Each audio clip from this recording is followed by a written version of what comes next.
Американскиот државен секретар Рекс Тилерсон изјави дека иако американско-руските односи се под голем притисок, Вашингтон ќе продолжи да се концентрира врз областите од заеднички интерес, како борбата против тероризмот. Најавувајќи дека за предстојниот викенд во Манила ќе се сретне со неговиот руски колега Сергеј Лавров, американскиот државен секретар изјави дека главно прашање во сегашните заострени односи меѓу Вашингтон и Москва е дали можат двете страни да задржат известно ниво на стабилност на тие односи. Тој притоа ја наведе Сирија како место за тесна способноста на Русија и Соединетите држави да работат заедно. We share the common view of ISIS as a threat to both of our countries, and so we are committed to the defeat of ISIS, Daesh, other terrorist organizations.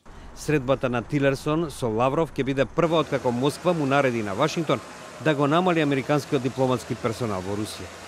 Дова дојде како одговор на дополнителните санкции врз Русија кои се одобрени од Конгресот. The action by the Congress to put these sanctions in place and the way they did, neither the president nor I are very happy about that. We were clear that we didn't think it was going to be helpful to our efforts, but that's the decision they made. They made it in a very overwhelming way. I think the president accepts that, and all indications are he will sign that bill, and then we'll just work with it. Во врска со проблемот и заканите од Северна Кореја, Тилерсон изјави дека Соединетите држави не сакаат да го сменат режимот во таа земја. We have reaffirmed our position towards North Korea, that what we are doing, we do not seek a regime change. We do not seek the collapse of the regime.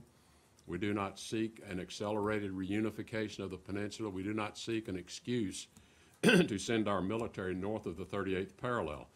And we're trying to convey to the North Koreans, we are not your enemy, we're not your threat. Тилерсон притоа додаде дека се надева и Северна Кореја ќе го свати тоа, пошто би можело да дојде до диалог. And we hope that at some point